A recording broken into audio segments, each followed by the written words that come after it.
মামা মাম্মা এই যে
আরেকটা দাও, আবার দাও, এখানে দাও।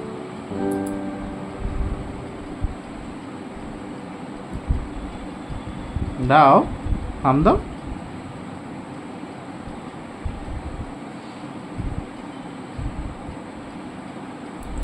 মাম্মা একটা হাম দাও।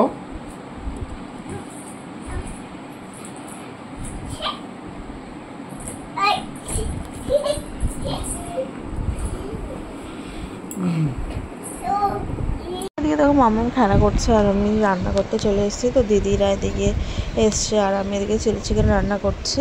এই যে দিদি ওদিকে আটা মাখছে, রুটি আর চিলি চিকেন হবে রাত্রে। আর মামা ওদিকে ওর পাপার সাথে খেলা করছে। এখানে চিলি চিকেনের জন্য আমি পেঁয়াজ আর ক্যাপসিকাম ভাজতে বসিয়ে দিয়েছি আর আদা রসুনটাও দিয়ে দিয়েছি। দিয়ে ভালো করে ভাজা হয়ে গেছে, তারপরেই দিয়েছি। তো কষাচ্ছি, কষিয়ে এবার দেখো এর মধ্যে দিয়ে দিলাম টমেটো সস আর সয়া সস আর হচ্ছে ভিনিগার। এইগুলো দিয়ে ভালো করেই তোমার কষিয়ে নেব, যাতে গন্ধটা বেশি না ছাড়ে, কাঁচা গন্ধটা। তো এটা দেওয়ার পর একটু জল দিয়ে দিলাম আর জল দিয়ে তোমার চিকেনগুলো সব দিয়ে দেবো, যাতে কি বলতো জলটাও ফুটে যায় আর চিকেনটাও সিদ্ধ হয়ে যায়। তারপরে দেখো চিলি চিকেনের কালারটা কত দারুণ এসছে।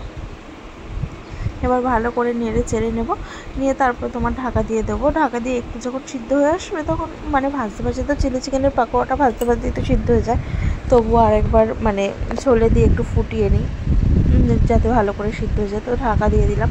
তারপরে দেখো চিলি চিকেনটা আমার এদিকে কমপ্লিট হয়ে গেছে আর আমি এদিকে চাটু বসিয়ে দিয়েছি রুটি করার জন্য। আর এই যে রুটি তোমার করছি, তারপরে হয়ে গেছে, ওর বাবার জন্য নিয়ে যাচ্ছে রুটি আর চিলি চিকেন, ওর বাবাকে দেবো। আর এদিকে মামের জন্য আলাদা করে করেছিলাম ঝাল ছাড়া। তারপরে দেখো পাউডার মেখে ভূত হয়ে গেছে, মুখটা দেখো ওর শুধু ভূত হয়ে। আর জানো তো চুলটা ন্যাড়া করে দিয়েছি, কারণ এত গরম পড়েছে না, যদি মাথার মধ্যে কিছু হয় ওর জন্য। আর খুব ঝাঁকড়া চুল হয়ে গেছিলো, সেই কারণে মাথাটা একটু ন্যাড়া করে দিয়েছি। ন্যাড়া করতে দেরি আবার জেকে সেই আবার চুল উঠে গেছে, 2 সপ্তাহ হয়নি, তাই পুরো মাথা দেখো না আবার কালো হয়ে চুল উঠে গেছে মাথার মধ্যে।